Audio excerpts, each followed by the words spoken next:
Week 2 in the NFL is upon us, and it's a week where there's enough information out there where you can find a bit of an edge or perhaps lead yourself off the cliff. But we're going to do what we always do here on the Splash Play channel on Friday. We're going to identify the must plays of week 2, and we're going to do that looking at projections, looking at Stochastic first, checking their projections and their ownership data. We'll hop over the ETR, see what the solver thinks about the optimal lineups right now. If you're going to play a cash game this weekend, we're going to know what that lineup should be based upon the data when we run through the solver. We'll also run some sims on ETR as the solver and on Stochastic. I'll even hand build the lineup perhaps again in this video. And by the end, I'm pretty sure you're going to know the must plays for NFL week 2. So let's get into it. Definitely some fun stuff to look at in the data. A less fun Thursday night football game yesterday. Jaden Daniels did make the winning lineup. Thank God. Had a good enough day, bailed himself out.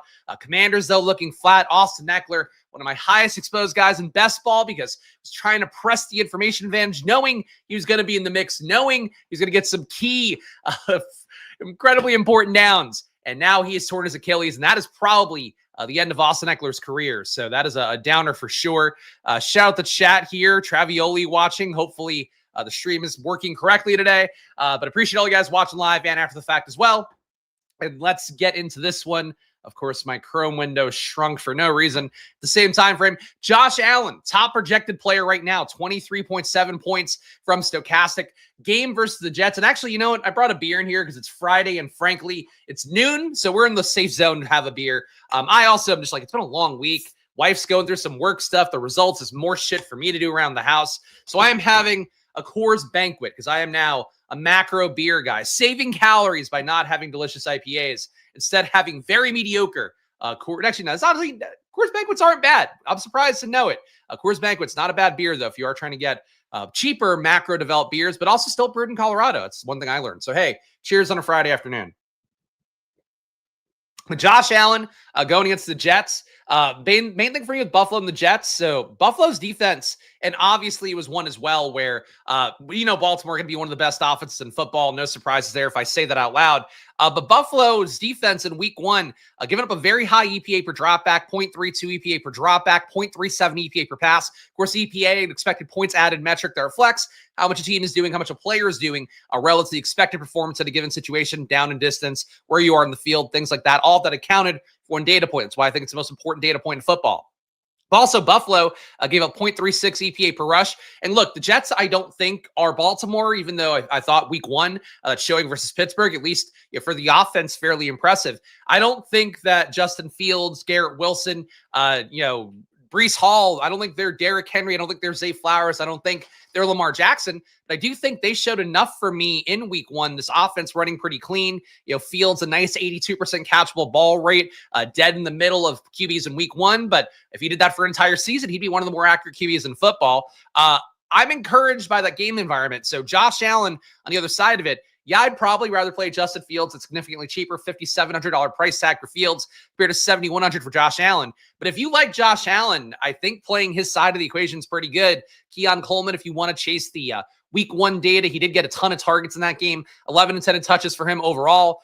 Target rate was only 25% target per out run, but Keon Coleman was out there for the most snaps of anybody at receiver by a pretty good margin. He played 75 snaps, compared to 60 for Khalil Shakir, coming off that high ankle sprain. Maybe that knocked him down a little bit. Josh Palmer, 53 snaps. So you have kind of an obvious stack with Josh Allen. A game environment, I think, has been pretty good. So Josh Allen being your top projected QB, again, I'd rather play the other side of that game. But I do think there's a good shot here that Buffalo and the Jets ends up being really high scoring. And based off 1 week of data, I think Buffalo might be a pretty bad defense. But, it's against Baltimore, Sunday Night Football, primetime spot. Maybe they clean it up this week, but they were also not very good last year. So something to keep in mind. Game environment already has our guy Robert from this herd ejaculating. I hope so. GM, shout out all you guys hanging out. Licking my wounds from last night. Need a good video from the GOAT. I appreciate that, Jack. Hopefully we'll get a good one. Shout out Kevin. Appreciate all you guys watching live. Again, really nice to have you guys in here. Leave some chats if you want throughout the way. And leave some comments if you're watching after the fact. And also check out Stochastic, 15% off. You guys know the deal. Promo code SPLASH, link in the description. Lamar, your number 2 QB on the week. Baltimore, Cleveland. If I'd expect a lot of ownership goes to this guy in the thumbnail right over my shoulder, Derrick Henry. I think he's one of the best plays in the week. That said, if Cleveland somehow pulls ahead, if Baltimore's run game doesn't get going, if Derrick Henry, this mountain of a man who seemingly plays through everything, continues to get better with age, Derrick Henry looking as good as ever based off the week 1 data. He had himself 19 intended touches. 11% avoided tackle rate would be lower than where he was last year, but it's a 1 week, doesn't matter that much. Tremendous after contact, 6.5 yards after contact in that game. They tried to give him the ball 65.5% of the time he was on the field. So high rate even for, a bell cow running back. That's sort of where the chalk is going to go this week, or expected to go. We'll see what the ownership looks like. He's going to go Derrick Henry's way. If you don't play Derrick Henry, you play Lamar, you play Zay Flowers with the great target share he had last week, a 43% target per out run for him in 1 week of data. You can play that stack with Lamar. You could also play Mark Andrews' rebound game after he was such a non-factor last week. You could fade Zay Flowers, go Bateman, maybe go DeAndre Hopkins if you want to get the fancy Nelson Aguilar role that I've been saying since the moment they signed him. Lamar, you have other options to go to, but the big thing is that Baltimore, with the 28.3 implied points at home going against Cleveland, really big favorite, one of the biggest spreads of the week as well, one of the biggest team totals of the week. So playing Lamar makes sense to get leverage in the Derrick Henry ownership, which should be plentiful, even though he is, in my opinion, the best play in the week, Derrick Henry. Jalen Hurts at number 3, 21.9 fantasy points. So about a point and change behind Lamar, behind Josh Allen. He's your number 3 projected play overall in the week. A Philadelphia KC Super Bowl rematch. KC's offense in week 1, or KC's defense rather, got strafed by Justin Herbert. Jalen Hurts was definitely not looking as sharp as Justin Herbert did in week 1, but still a guy that's going to have the opportunity to run the ball, going to have the opportunity to throw the ball against a team giving up 0.5 EPA per drop back. Actually, I believe the worst mark in football in week 1 was that Chiefs secondary. So for Jalen Hurts, there's opportunity to go there. I'd probably favor Saquon Barkley myself. Especially given the fact Will Shipley hasn't practiced this week. They traded for Tank Bigsby. Doubt he's ready to take any meaningful amount of touches in the first week for himself in the offense. The one thing, too, that Philadelphia has going, if you do play Hurts, A.J. Brown, a guy we know loves to bitch for targets when there is sort of an obvious deficiency for him. A.J. Brown could not have had less targets last week. Only a 3% target per out run rate. I would say that that's one sign. Maybe the passing game offense gets a little bit more on track, but bad defense based on 1 week of data that they're going against. There's a case made for Jalen Hurts, even though I would say Josh Allen, to me, a more fun stack. I think there's cheaper QBs to go to. They're guys I'm going to like more than Hurts this week, but I see a pretty compelling case there. And a team total of 24.5 implied points. Not that bad for Philadelphia either. Jamar Chase, your number 4 guy. A pretty awful start for him in that game for Cincinnati. Obviously, T. Higgins also didn't get there. The pass game offense, kind of a disaster, despite the fact the Browns were mostly in that game throughout. But for 1 week, Jamar Chase, 5 targets, 19% target per out run. Obviously, things you'd expect to get a little bit better. Jamar Chase playing a Jacksonville team that seemed pretty confident in week 1 as well, or confident and competent in both those categories. Jacksonville implied for 23 points on their side, so shot at a shootout here. I think going back to Jamar Chase seems fine. The field, I think Mike Leone talked about this on one of the ETR videos he does. People often do get a little bit spooked in week 2, overcorrect perhaps, based on the results that weren't there as chalk in week 1. He was saying that basically the chalk that fails tends to lead to a less of a bounce back for those players the next week. So for Jamar Chase, the fact that he did bust is, I think, the chalkiest player across a lot of tournaments last week. I think going his way would make sense. Game script makes sense. Jamar Chase, though, your only wide receiver besides Puka Nacua, I guess you got there, projected over 20 this week. So Jamar Chase could be an obvious play, I would think. Just comes down to how much the field wants to jam him in. If I had to guess, it'll be less than week 1. They still probably jam him in around 20%, if not more. Shout out Sammy, bigger tips are coming. I hope so. Yesterday, by the way, I posted in the Discord 1v1 away from the chop and the play action that would have been worth 5K. So I could use all the tips today because it's frustrating, man. It was an ETR. The lineups that I show you guys here that I build, that I sim out, and I've been using their portfolio tool. It was one of their portfolio lineups, but it was one where it had Packers D, which was less owned over Romeo Dobbs. And that was basically it. That was a 1v1 that lost me the money. Tucker Kraft at captain, Jaden in the lineup. Debo in the lineup. I forget who the other guys were. I don't think Jacobs made it. But point being, it was a team that, like, very similar to teams we talked about. ETR, though, gave me Packers D. The winning lineup had Romeo Dobbs. That one hurt me. That one hurt a bunch. You'll give me a tip. Thank you for that. It's very, very erotic. How are you going to spend that $10? I will spend that $10 by gambling it right back to the system. It was not DraftKings going to have to get my money back on best balls. How I'm already feeling about the DFS here. But advancing so many teams across all my tournaments after having Jaden Daniels and Debo play yesterday. And Zach Ertz. Great day for Zach Ertz. Joe Burrow, your number 5 projected guy, a little bit behind Jamar Chase. But Burrow, again, if the Cincinnati game script does fit, Jacksonville putting up points on their end. I will say out loud, we talked about it before week 1, felt like the Cincinnati Cleveland ownership was a little bit too high. The fact that you're getting game stacks in the projection set usually means that game stack is going to be overplayed. But along with the fact that Cincinnati's defense, like, people have now filed it away as they're the worst defense in football. It's like there are so many worse defenses than Cincinnati. In week 1 as well, 0.06 EPA per dropback by Cincinnati allowed. Anything positive isn't great, but it's like, it's not a bad number. 0.06 EPA per pass allowed. In the run game, they actually are pretty solid. Negative 0.06 EPA per rush. Cincinnati's defense was actually like okay. The rookie Stewart also had some impressive film bro plays from what I saw on Twitter as well. So for like Cincinnati, I think if you're going to treat Cincinnati as like every week is going to be dog shit for that defense, every week they're going to be in shootouts. We saw last week that's not the case. And that was a game too where like Flacco passed a good amount, ton of targets for guys like Dylan Sampson. Tillman got there. Obviously Fannin got a lot of targets.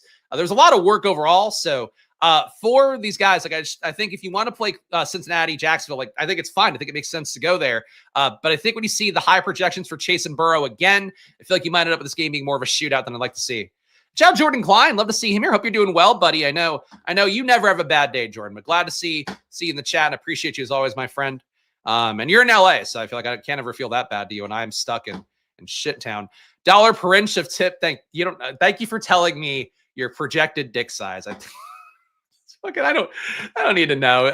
Frankly, I think we all know it should have been like 6.1, $6.10. I think is how that's gone. We're playing decimal points, PPR dick measuring here on Splash Play. Other players to note here, Christian McCaffrey, not that far behind. McCaffrey had, and this is going to be one of the talking points of the week, McCaffrey had 32 touches last week. So any concerns of him being unhealthy, any concerns of him being driven into the ground, I mean, that's certainly there. But 32 intended touches, and this is the batshit part posted on the Discord as well. He had 11 red zone opportunities last game, 4 of which inside the 10-yard line. All of these are the most in the NFL. He had a 40% target per out run rate, which is about as high as any running back in football. Weirdly, Brian Robinson had the same mark, so it's a kind of a deliberate choice to get RBs the ball. McCaffrey, he is your 6th overall projected guy according to Stochastic data, but he had one of the most batshit games that have ever existed based on usage that I've seen. He wasn't super efficient with it. Negative 0.01 EPA per rush at his volume. That's fine. 0.46 EPA per pass. That's also fine. Actually pretty good.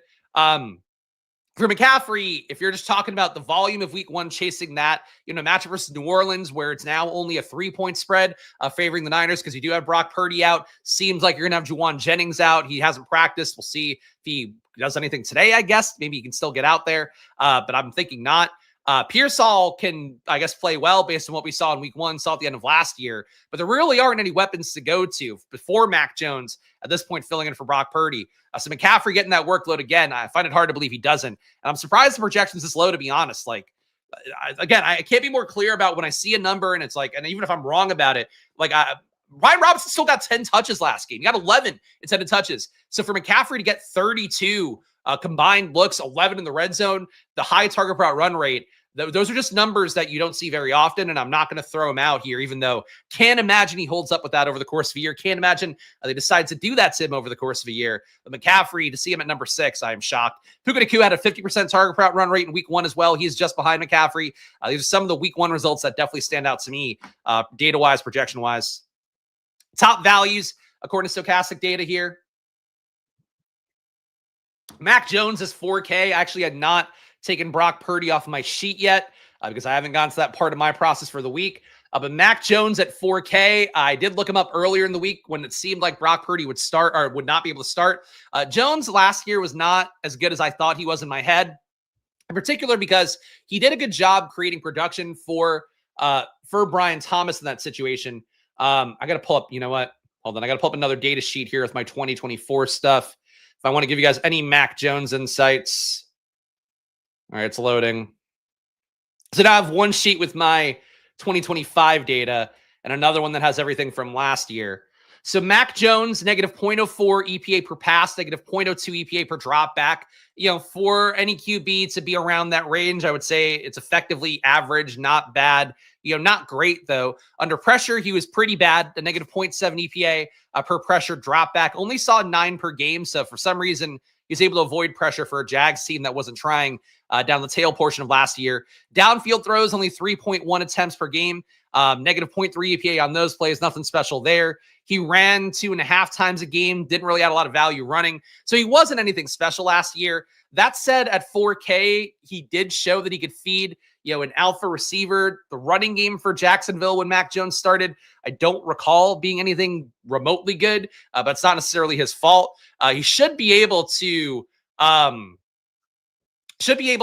some checkdowns and things like that. I think for Mac Jones, just the rising tide of him feeding the ball to McCaffrey, who was really good in week 1, feeding the ball to Pearsall, and potentially being able to do that well with a sort of guaranteed target share where you'll have, Jake Tongas, I guess, playing behind, filling in for George Kittle. He looked okay. Or is it Eric Tongas? Sorry, Eric Tongas, right? There's 2 Tongases in the league. Hold on, I got to take Kittle off my sheet too. Main point for me, though, is that Mac Jones, tight target tree, 4K salary, top value on Stochastic. If I had to guess, he's probably going to come up a good amount in the Sims. And we did see last week, Stochastic, I poo-pooed like much of the industry did. Daniel Jones having high projections on Stochastic, high Sims involvement on Stochastic, high projection on ETR as well. People did not play enough Daniel Jones last week. And I would say that for how this looks, for the Niners situation, Mac Jones probably should be a guy that data will support you stacking up a lot. You don't get a player this much projection at a 4K salary a good amount. So for Mac Jones, I think that's it. Drake May, top value as well at 5,200. He's your number 2 value overall. Caleb Williams at number 3. Caleb looking a little bit more accurate in week 1 compared to last year, but still, obviously, we saw the downside. I think in particular when the play calling seemed like it dialed back because JJ McCarthy was looking like he saw ghosts on the other side. They kind of ramped down the aggressiveness for Caleb, but still he had an 84% catchable ball rate last week. He also ran 6 times in that game, 2 of which in the red zone. Caleb, I would think, goes a little bit under-owned because you do have these more obvious values with Mac Jones and Drake May. But Caleb, he's the vessel for Ben Johnson's revenge game against Detroit here. I like him as the 3rd highest projected value here. Daniel Jones at number 4. Josh Allen, despite being the highest projected guy on the slate, he's your number 5 value. It's all QBs once again. So you have to scroll all the way down here before we get to another position being a top value. You get Harold Fannin at 3,100 all the way down here behind 20 QBs? This is fucking insane. And a couple defenses too. Saints D, a good value. Ravens D, but a QB value slate once again. So kind of similar pricing to last week, at least based on Stochastic's data. Let's go to the ownership next. We should make sure it's loaded here. All right, here we go. What's my take in the Washington backfield now? I think the biggest winner from yesterday is probably Jeremy McNichols because they don't seem to trust Krosky Merritt on high leverage spots. He was also not good in the pass game again yesterday. But obviously, you clear Eckler out. It's going to open up opportunity for all those high-value touches. But it was all McNichols when the game was on the line when they were trying in the 4th quarter. So I think McNichols gains. I think if they don't add anybody else, Chris Rodriguez probably starts to make active game day rosters. That's not great for Krosky Merritt. The reality is, if Krosky Merritt can make gains in the pass game, he'll have opportunity. I thought that was what I was worried about with Krosky Merritt. I think you were the one who was saying I was somehow biased against him yesterday when in the chat. I think that was what I was worried about happening yesterday. But I have to say, too, I lost Eckler for best ball. If you guys followed me in the draft process, even if you didn't, I had he was one of my highest exposed running backs. So that should tell you enough. Had over 20% of them. In BBM, I think 32 entries of them. So not feeling great about losing him. That said, Eckler kind of looked like dog shit. So, for Krosky Merritt to get a shot to be a better version of that, for somebody else, McNichols to be in there for the high leverage spots, maybe be useful for DFS. I think I'm down to see it because Eckler, at least in the first couple of weeks, just kind of seemed like he wasn't the same guy. Granted, the run game for Washington, I mean, I said it at the time, just the trading for Brian Robinson, getting rid of Brian Robinson made no sense, but they needed a power back to get fucking 1 yard a few times there. And Eckler did it a few. To not have that is just awful for a team that should be a contender. I think, and people are probably going to go the opposite way given the fact they love vets. That said, I don't know what vets are out there that they would want to add. People have been like trade for Jerome Ford. If I were them, I would go like the Audric estimates here. I'd look at practice squads. You already, kind of hit on the 7th round running back that everybody else undervalued. Take a guy who can pass protect. Take a guy who can maybe have some juice that showed a little bit in the pros. Not necessarily saying it has to be Estime, somebody like that. But yeah, I think for right now, if they don't add anybody, Chris Rodriguez gets a shot at being on the roster, so that's a positive. Yeah, McNichols threw the key block. That's true. I think McNichols was a guy that, I think was trusted enough last year when one of the backs went down up top with Robinson and Eckler. So you saw him be out there right away. That's it. Come on, dog. Come on. If you're going to come up, come up. Here you go. Go ahead. She's just wagging her tail up, and she kicked the camera. Good. Doing great. Love having a puppy in the studio every day. We got Christian McCaffrey, your number one owned guy right now, according to Stochastic, 33% owned. I'm surprised to not see Derrick Henry amongst these top guys. Okay, now we're just all the way down here. Hold on. Sorry. Control F a little bit too hard there. Derrick Henry at 11%, McCaffrey at 33%. Okay, so I'm surprised to see that. I didn't look too closely at ownership before the show today. McCaffrey, look, again, 32 touches, 11 red zone touches, ungodly amounts of workload. New Orleans is not a team that I think is going to be good, even if they're, closer to league average in some respects because they're well coached, it seems like, on both sides of the ball. McCaffrey, I think the best play of the week, as you guys saw on the stream here. I was concerned about McCaffrey. I played much less of him than I would have expected after the injury stuff. I just didn't want to be there. The fact still that you had 11 touches or intended touches for Brian Robinson, I would say is usually not a good thing for a lead kind of bell cow back. Now she jumps off the I swear to this fucking dog. That said, to get that much volume in a good situation versus a team that's not very good, I would say that for McCaffrey at this point, he's worth all that ownership. I think he'll be in like half my lineups. I think it's hard to argue McCaffrey not being the best play in the week based on what we saw in terms of usage in week 1. Jamar Chase at number 2, 22.5% expected ownership. So a good amount less. No. Pay for Stochastic. If you show me you've paid for a year's Stochastic, I'll hide the promo code. Fine, I'll fucking hide the promo code. Cocksuckers. Well, you want to see it for free? No. Jamar Chase, 22.5% ownership here. Say for him, it's a lot of ownership again. I don't think it comes in quite as much. If you're going to believe Leone in his video in particular, he's studied the data and said, authoritatively that there tends to be a drop off in chalk ownership if a guy does fail early in the season. Jamar Chase, I don't know if that carries quite as much because he did make people a lot of money last year. People played him every single week of the season, basically last year.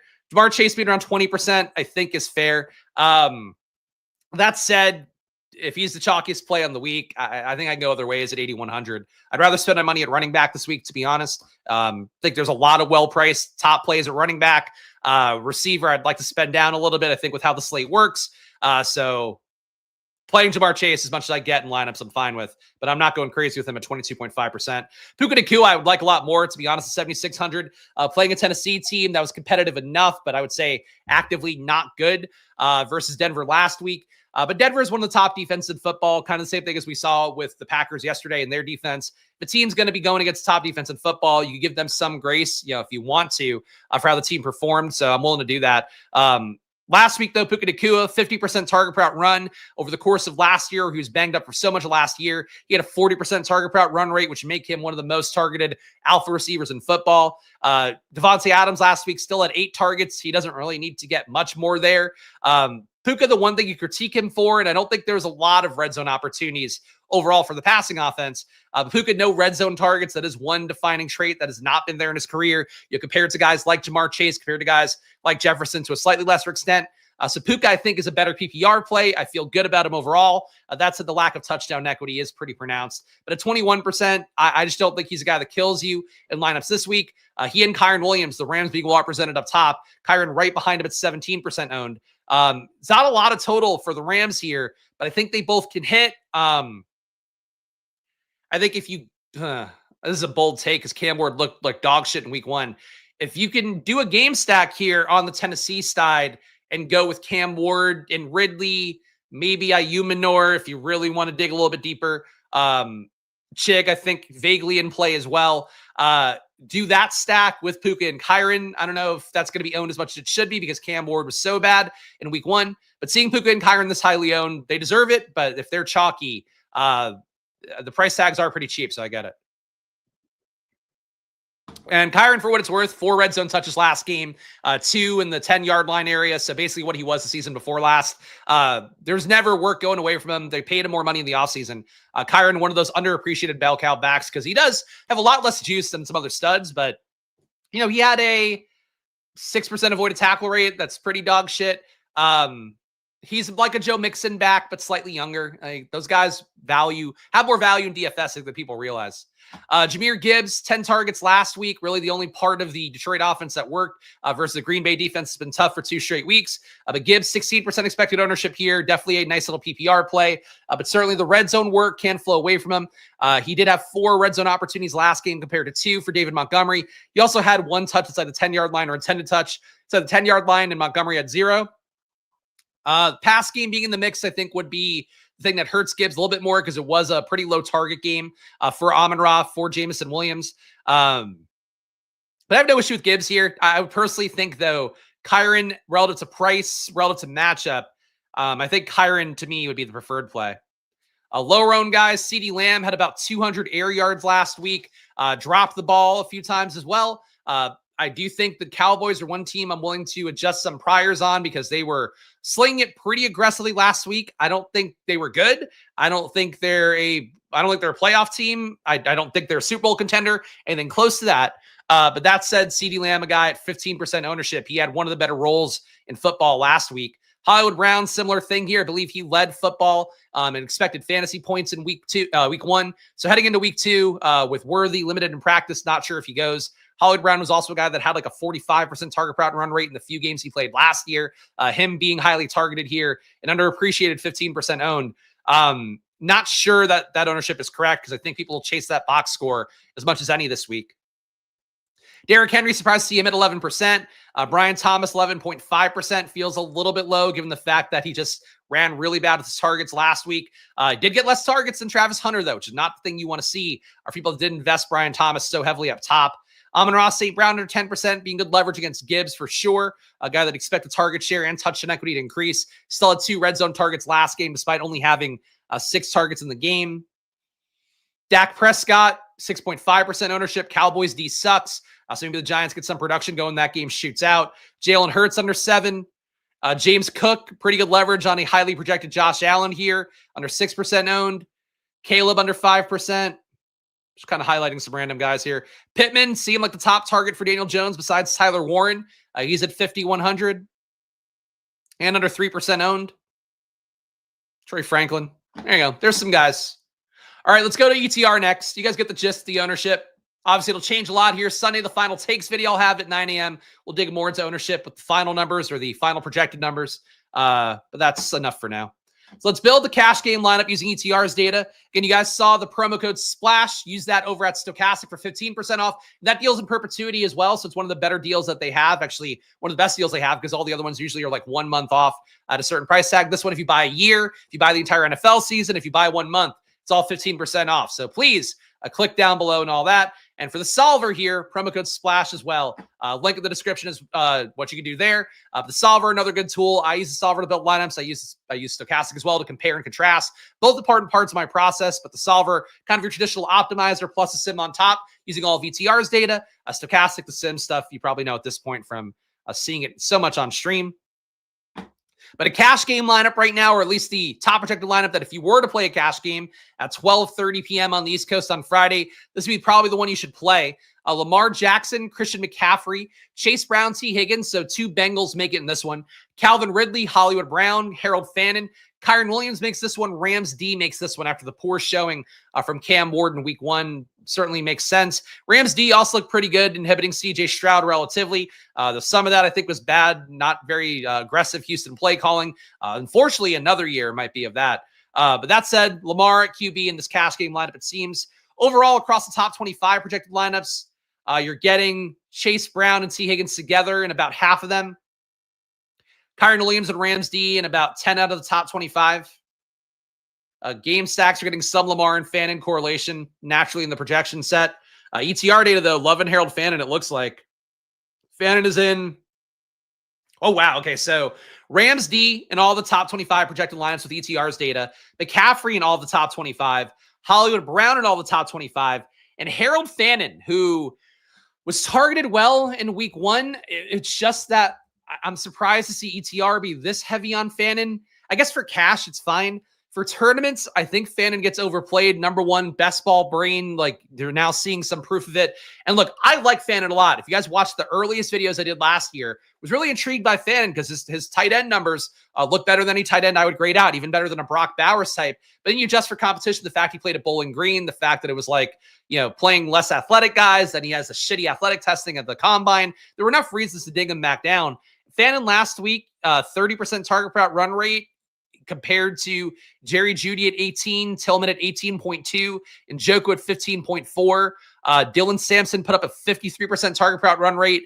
Like, I think those guys still get targeted well. It's hard to sustain like that underlying target per run rate number. Like, that's sort of the issue I have with Fannin. So I get him being here as a cash game play. I'll probably play him in cash at 3,100. Playing him some in tournaments is fine, but like, ETR pushing him this hard, I think, spooks me a little bit on that play this week. Let's put on some randomness and let's put in stack settings. Then we'll build a sim here. Actually, let's make sure that ETR sims are live because sometimes they are a little bit delayed.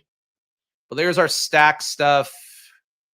Okay, we do have a sim. Good. All right. I'm going to boost the stacking and game stacking here a little bit just because I've not updated the settings in my save stuff. I want to 4 stacks. I want to give my boosts higher. Wait, where are the boosts? Oh, here we go. Okay. I've got correlated wide receivers and tight ends getting a 25% boost. So I'm going to boost their bringbacks. That's what I'd like to boost here. All right, 25% for the bringbacks. We'll keep running backs at 10, right? Fuck, let's boost them to 15. Just going to try to get more game stacks is really the goal. If I talked about last week, there's a video that ETR did a couple of weeks ago looking at data from the 2024 season, comparing top 1% lineups to everybody else, everybody else is playing in the field, basically. And the findings were that game stacks won at a higher rate. In general, 1-player stacks plus a bring back, 2-player stacks plus a bring back, onslaught builds / game stack builds. Those were all coming in a lot higher in terms of win rate than some of the other ones were. I forgot to put on variance. Sorry. Point being is I want more game stacks across everything because it just seems like the field's under-correlating now. They believe you have to hit the nuts as a parlay with a lot of lineups I've seen, whether it's across these large tournaments, whether it's across battle royales. So being more mindful of stacking and game stacking opportunities in a sim is what I've been trying to do. That's what we're going to try to do here. But it can result in some lineups here like this one. Just went away here. Burrow with ATN, Brian Thomas, Brenton Strange, and Higgins. Maybe a little too much correlation on the bringbacks for this. We'll still see how it goes.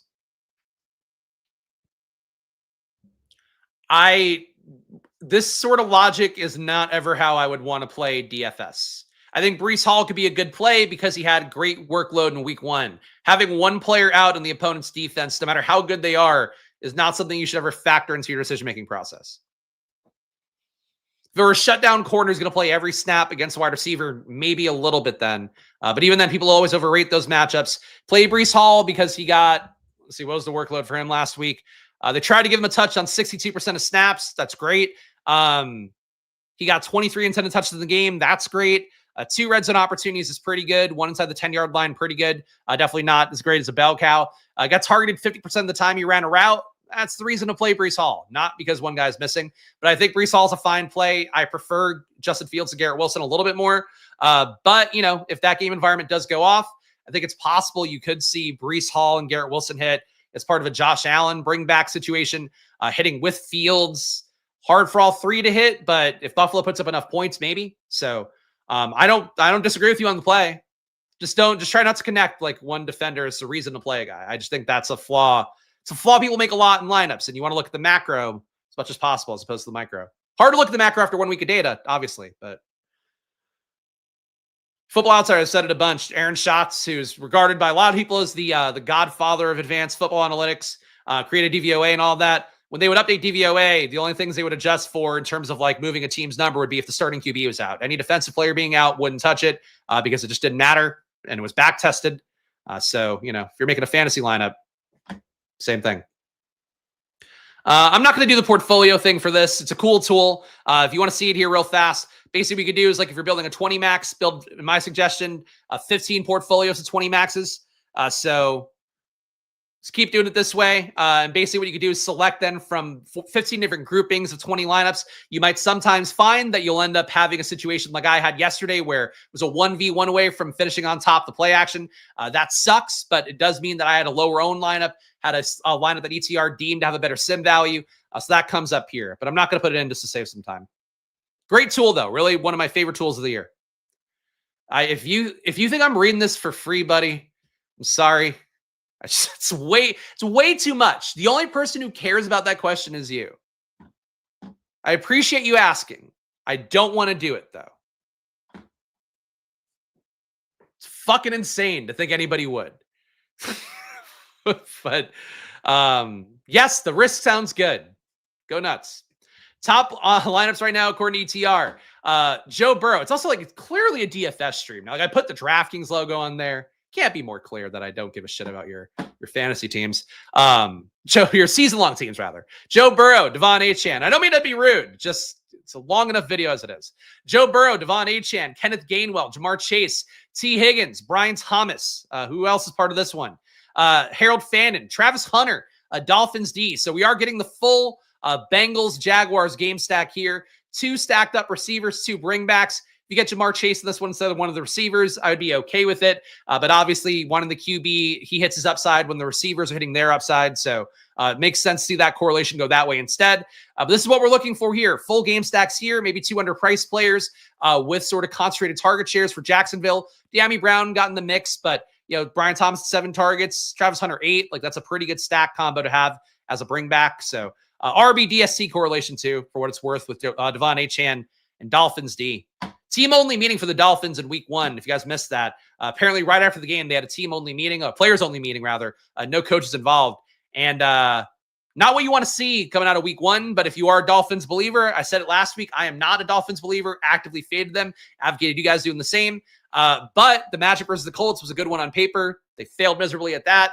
I would say, again, having a players only meeting after week 1, they're either going to get it right this week or it's going to get worse. So another leverage spot to try to play Dolphins here that I could support that one lineup at least. Number 2 ROI lineup according to ETR, Jared Goff, Christian McCaffrey, Chase Brown, Amon-Ra St. Brown, Romo Dunze, Devontae Smith, Harold Fannin once again. So Fannin, despite being a cashy play in ETR's data, he's also coming up a lot in these top sim lineups. DeAndre Swift, Broncos D. I mean, the Goff stack buying in after a shitty week 1, I get it. Seeing the Packers for another game, I would definitely give Detroit some grace. But, you know, Detroit stacks, the team might not be as good as it was last year. John Morton coming over for the Broncos. Drake May at QB in this lineup, number 3 for ETR / the solver. Devon Achane, Devontae Adams, Calvin Ridley, Tyreek Hill. So you're getting more Dolphins players than you are Patriots in terms of the stack. Hunter Henry's the tight end, so that's our New England stack with Drake May. A.J. Brown, Colts D. Kayshon Boutte was the big box score winner last week, the big target winner as well for the team, picking up 8 targets. Hunter Henry still had 8 targets in that game, though. No red zone targets, 1 deep target. Not a bad workload for Hunter Henry. I would certainly favor a resurgent game from Pop Douglas. He had 3 red zone targets in that game, 2 of which inside the 10-yard line. But, you know, Hunter Henry, sure. At least every lineup's not Harold Fannin. That's nice to see.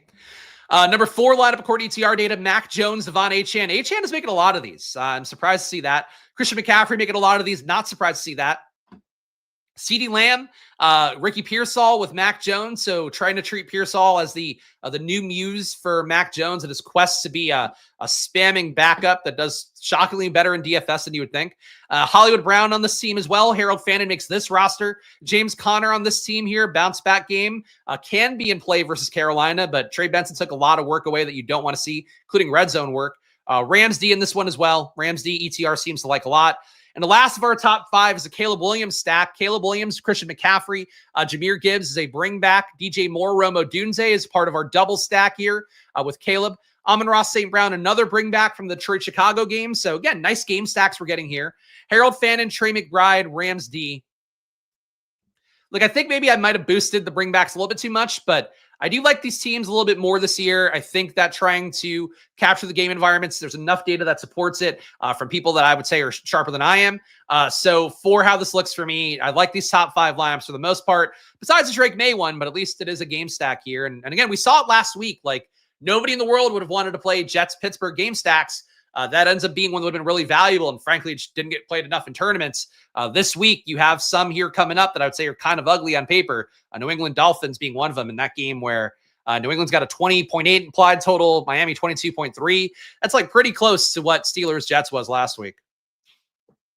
Overall exposure to the top 150 lineups here, or the top sim lineups, I guess. McCaffrey coming up in 45% of them. T. Higgins in 37. Rams D in the third. Jamar Chase in 28%. Chase Brown 28%. So still a lot of Bengals stuff, but some of the top lineups do seem to move away from the Bengals more than you might think. All right, Stochastic coming up next, guys. I ran a sim already, but it disappeared. Oh, I love when the sims do that. All right. Stochastic sim coming up next. So you saw the ETR data. Link in the description. Check out the solver there. I'm sure they have great stuff if you want people to talk about your fantasy teams and list entire rosters as well. ETR, great site for that. Check it out. Link to down below there. Use promo code SPLASH at the solver. And Stochastic coming up next year. The big banner's back. 15% off, promo code SPLASH on there. If you want to support the show, if you want to see this channel keep existing, I would encourage you guys to go click the affiliate links there, pay for a membership. Everything is 15% off, whether it's weekly, monthly, all of that. And half the money that you pay to Stochastic comes back to the show. It's a big part. How I'm able to do this with such frequency and such obsessive level of detail. So please do click that. And join the Discord as well. $5 to join the channel. If you do that and click the link in the description, that is identifying. You can get onto our Discord. I'm in there all the time talking about stuff during games, talking about things in between games. If things break, I talk about how I expect it to impact things. So happy to have a Discord, happy to have a paid Discord as well. So please do join there if you are a member of the channel. If you click the link and you're not a member, you're just going to get paywalled and you'll see like my stream updates, which I guess you could do as well if you want. Top 150 lineups here in the Stochastic sim. This is the highest ROI lineup, and Stochastic loving that Mac Jones value once again. We got Mac Jones, Christian McCaffrey, 3-man QB stack here with the Niners. So Jones, McCaffrey, Jonathan Taylor, Puka Nacua, Juwan Jennings makes this one. Again, I'm not sold he plays, and frankly, if he doesn't play, it's only going to boost the projection for Pearsall and McCaffrey to some extent. Travis Kelce makes this lineup. Tet McMillan makes this lineup. Ravens D makes this lineup. So Niners triple, no bringbacks.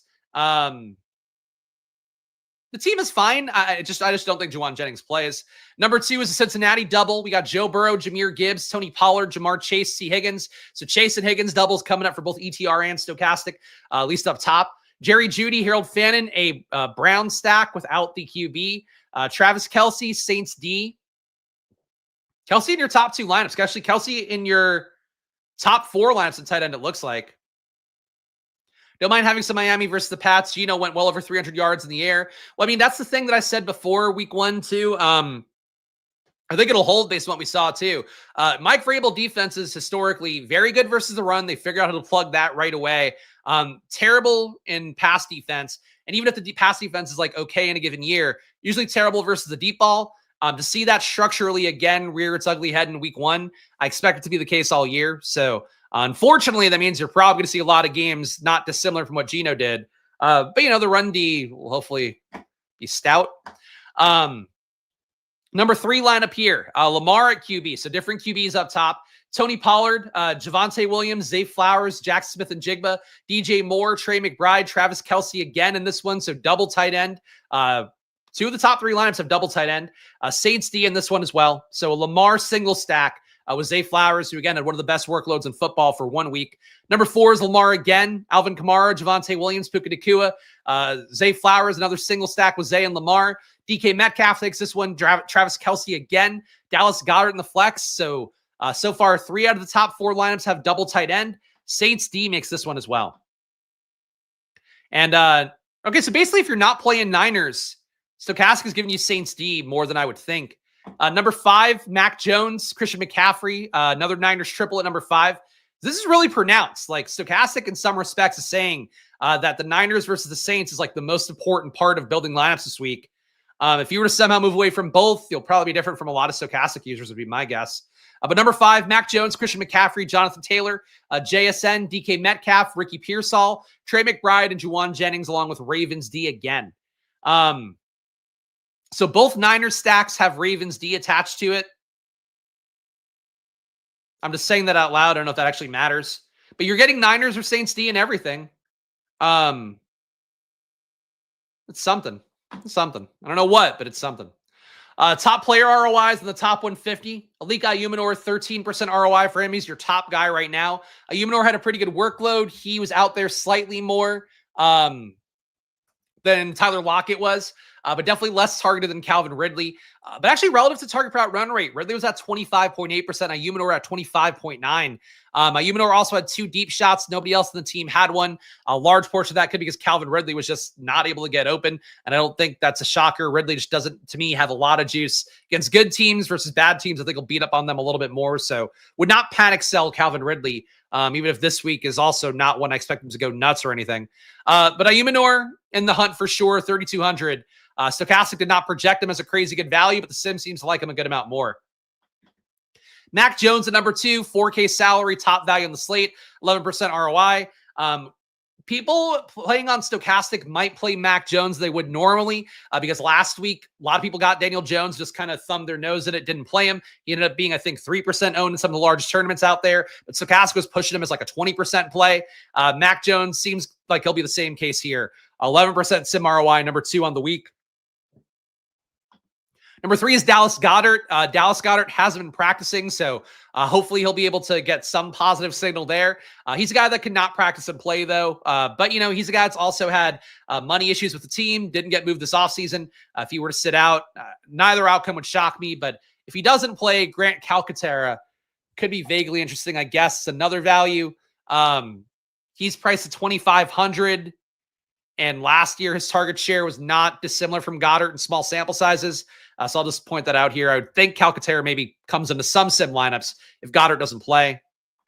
Ravens D, 5% ROI for them. Juwan Jennings, 3.5%. Would love if Jennings plays, but I don't think he does. Saints D, a 3.3% ROI. Again, likely mostly in lineups where you're not playing the Niners at all, and you still shouldn't play Saints D and Niners together.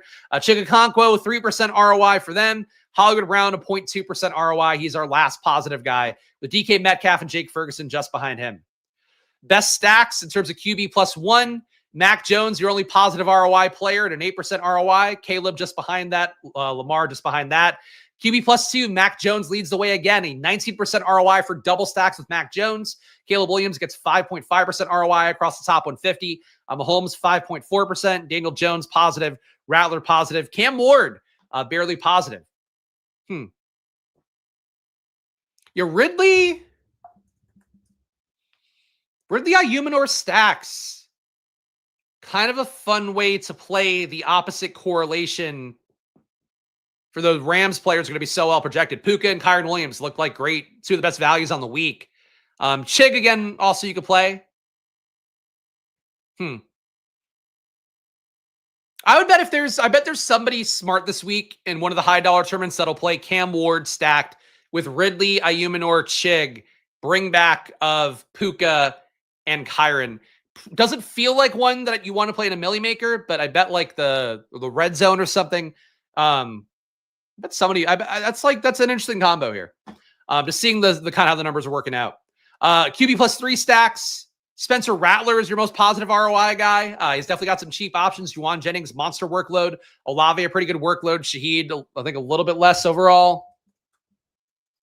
So similar to Tennessee, but Olave got 13 intended targets last game, 9 for Shaheed, 11 for Juwan Johnson. That could be fun to play the Saints stack with McCaffrey and Pearsall or something. Yeah, okay. So Spencer Rattler, triple stacks coming in here. I'm sure some with Kamara as well. Mac Jones, 22% ROI in his triple stacks. Cam Ward, a 16% ROI in his triple stacks. So young guy with triple stacks coming up a good amount. Is Mac Jones still a young guy? I feel like he is. Though he's failed miserably once, so I feel like maybe that inherently makes him not a young guy. Daniel Jones, 10% ROI for his triple stacks. Dak Prescott, a 4% ROI. Again, relative to what my priors were coming in, I feel like Dak was one of the guys that showed out the best compared to what I expected. Bryce Young, a 3% ROI for his triple stacks. Bryce Young, the exact opposite of Dak Prescott. He showed the least. Overall exposures here.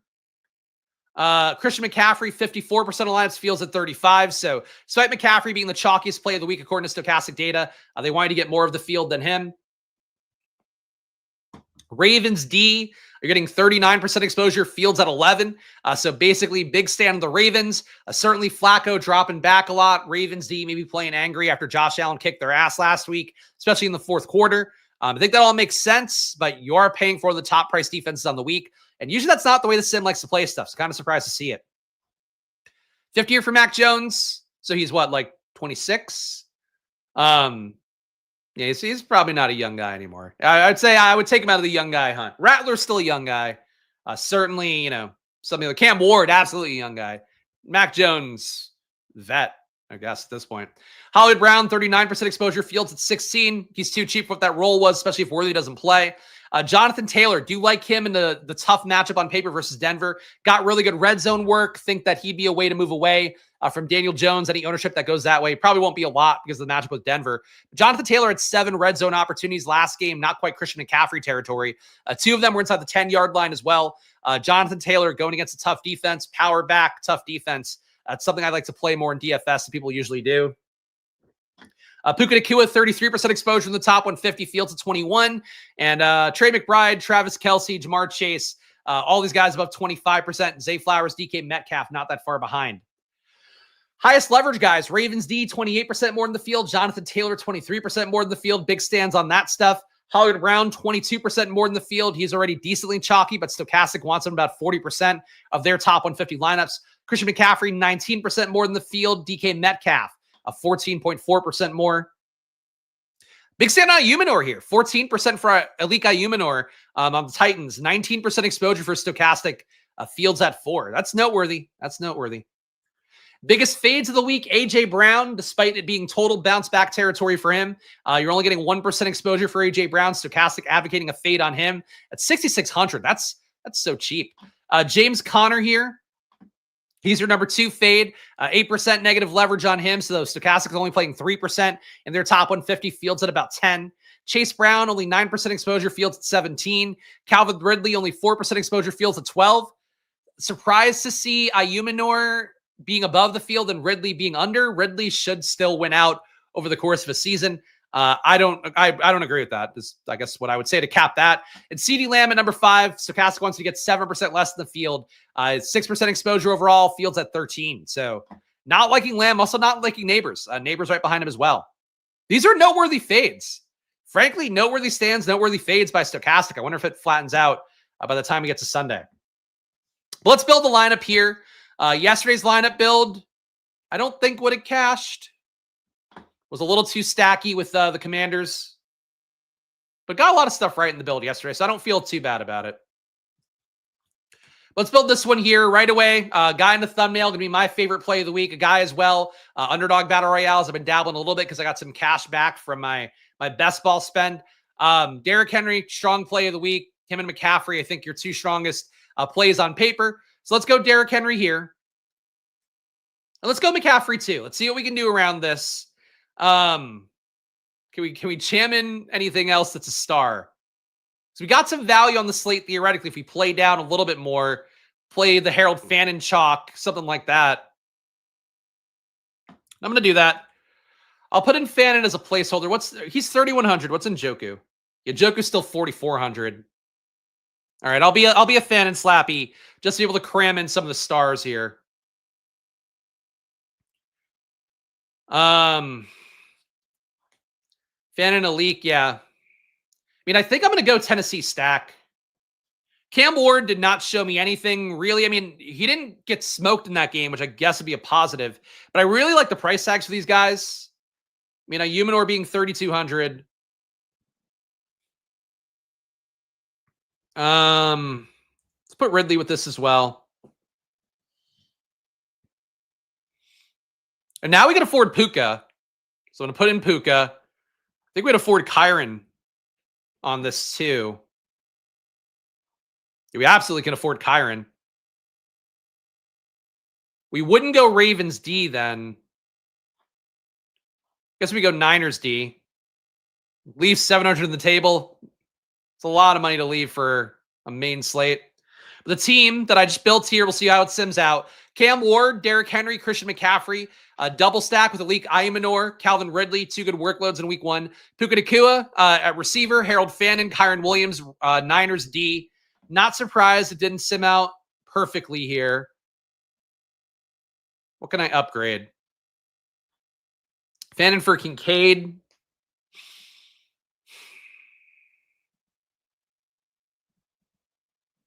I don't think Kincaid projects that well. Who's the best value? Fannin, top value.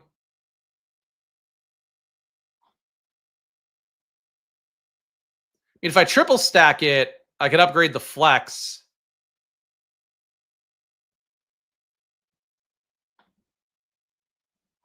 I don't see that. They gave Ramondre a lot of snaps in that game. Snap workload matters a lot still. Let's go with the Ravens D on this one. We're not playing Fannin. We've now got a Titans triple. And then the flex. No, sort by salary, please. 6,700. Brian Thomas. Oh, Jonathan Taylor. I go Jonathan Taylor. All right, so we swapped Chig in for Harold Fannin. We swapped Jonathan Taylor in for Kyron Williams. We're now spending all the salary here because we had 700 left. All right, there we go. 37%. I can live with this. So final team here in the hand build. For what it's worth, my ideal hand build would probably be fuck it. I'll build that too. We got a couple minutes before I through the premium stream. I'm going to build one more here, but 37% ROI for this one. Cam Ward, Derrick Henry, Christian McCaffrey, Alik Aymanor, Calvin Ridley, Puka Nacua, Chig Okonkwo. So a Tennessee triple with a Puka Nacua bring back. Jonathan Taylor, contrarian play, Ravens D correlated with Derrick Henry. I like the team. Brenton Strange, I think, is mostly going to be a correlated play for me, but I don't hate him or anything. All right, let's go Fields. All right, Fields, Wilson. I'm going to go Keon, who I don't think Stochastic will chase as much, but I really think Keon, to me, showed what I felt like the bet was on him heading into the season, that like he's one guy that could do a very specific thing that even Palmer, who had looked really good, Shakir, I don't think could do even at his best. Like just being that big, go up and get it guy, being the guy that could get downfield and make big plays and make contested catches. I was really impressed by Keon Coleman. I wish the target share were better because I feel like I could say it more full-throatedly. For this build where we have a Jets stack, I am going to go with Keon Coleman. Josh Allen's probably hitting to some extent. I mean, I'm going to stick with the RB room. Let's try to do Derrick Henry and McCaffrey with this. I'm going to play these two RBs a lot. Like, I just think they're the two strongest RB plays. Chalk, not chalk. I just think the matchup's too good. Much like Stochastic Sims, I think if I'm not playing Derrick Henry, playing more Baltimore stacks, playing more Cleveland stacks, probably the approach for me. Same thing with the sim that we just saw. If I'm not playing McCaffrey, maybe playing some Saints D, I guess. I think it's how I want to play it. But to me, if I had 100% Harry and McCaffrey this week, I could probably just live with that and just be like, it's what I'm playing, and that's it. All right, so we got receiver, tight end, flex, DST, 4250 left.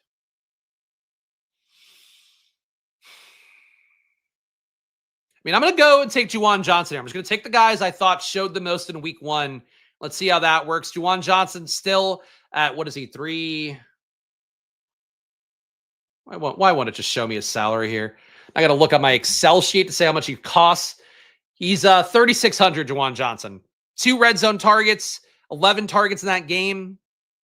If he scored a touchdown, he would have broken the slate even harder last week. I think Juwan Johnson, a very strong play here.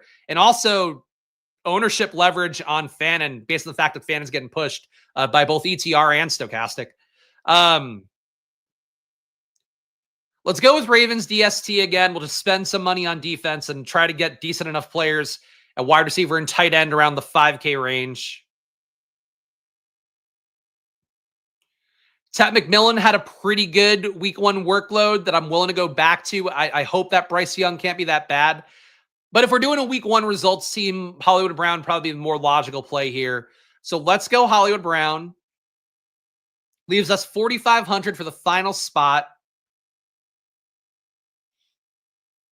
Rashid Shaheed could do a New Orleans double without the QB.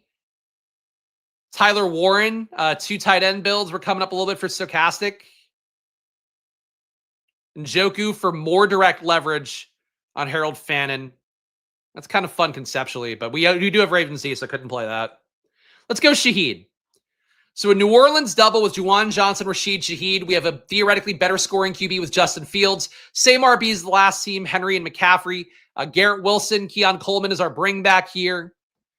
Don't think I'd want to double stack the Jets, but you could throw Breece Hall in there and I wouldn't be mad at that. It's a negative 11% ROI. That stinks. Fuck. I don't need to do anymore. I think I'm okay with that build for how I feel about things. Let's see. Can I get Breece Hall in? Maybe I'll try and figure out how to do that. Breece Hall's too expensive, though, for any of this shit. I'd have to take out one of the star RBs, I feel like. To come down off Hollywood, then? I don't think I could afford this unless I make somebody much cheaper. Breece Hall here, 3,600 left. You love Juju. I did not see any real reason to play Juju after last week. I do not want to play Juju, so I'm not going to go Juju's way. Now let's see what's 3,500. It's probably going to be Umanor again, right? Show affordable players. Oh, good. But why would you let me click show affordable players? There we go. All right, Josh. I could do the triple stack with Justin Fields, which seems awful. All right, fuck it. Josh Reynolds, Justin Fields triple stack here with a Keon Coleman bring back. Yeah, Juju last week. Juju, 15% target per out run, 5 targets in the game, 8 out of 6. Not that Hollywood's is much better. Hollywood Brown's ADOT was 6.6, but he got 3 red zone targets in that game. Projection-wise, I guess I get it with Juju. I don't want to do that, though. So this is enough. Negative 0.9% ROI. Fields, Derrick Henry, Christian McCaffrey, Garrett Wilson, Keon Coleman, Josh Reynolds, Juwan Johnson, Breece Hall, and Ravens. What if I put in Ayumanor? Do we get into the positive because the sim likes Ayumanor? Then I can go to the premium video with impunity.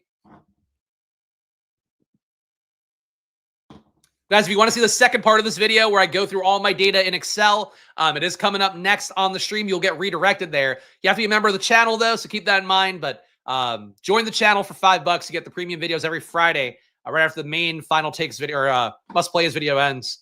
All right, so negative ROI, huh? So it liked Reynolds more than Ayumanor in this particular build. I'm surprised by that. Again, things have surprised me on the slate. I have to admit that. That's the video for this week, guys. I'll be back on Sunday with the final takes video. I'll also be on Stochastics live before lock at about 11:30 Eastern on Sunday. So you'll get more stuff from me. I'll be in the Discord. I'll be dropping the data sheet for channel members on the Discord and the YouTube community tab here. So if you're on YouTube and you're a member, you should see it on the YouTube homepage. But if not, check the community tab and get on there. But guys, show some love if you can. I haven't really asked for it at all in the video. Please subscribe down below. Please hit the like button. Please leave a comment. I'm just one guy here on this channel showing my work every single day across best ball, across DFS, across showdown slates. That's the goal here. I'm as candid as I can be about how I view things. If you want to fade stuff, if you want to tail me on it, I would try to say the latter. But certainly follow your heart here. I still show up and do it as best I can for you guys every single day. So please subscribe. Please hit the like button. Please help me fight that YouTube algorithm that is so... It's always got fisticuffs going on its side. Stochastic, 15% off. Link down below. Promo code SPLASH on there. Great to support the show. It's the best promo they have going right now as well. And it also has 15% off in perpetuity. So you save that money every month, which is nice to have as an affiliate to have that good of a deal for it. Half the money that you pay to Stochastic comes back to me, which is how I support this channel. So please click that link down below. Get some NFL data, NFL sims, NBA coming up, MLB if you want to play that. It's all at your fingertips for 15% off. Solver, no discount. Promo code Splash, though, does support the channel, so please do that. And the Discord here. Again, you want my data, you want to be in a good community of quality gamblers, quality guys. Join the Splash Play Discord here. $5 to join when you join the channel. If you are a paying member here, stay tuned. You'll get redirected to the members only video coming up. If you are not, then go fuck yourself. No, go if you're not, please buy the channel, join the channel, and then go fuck yourself. No, join the channel down below if you want to see that content. If not, I'll see you guys on Sunday for more. Enjoy your days. Good luck. And I'll see you guys on the premium side. Bye-bye.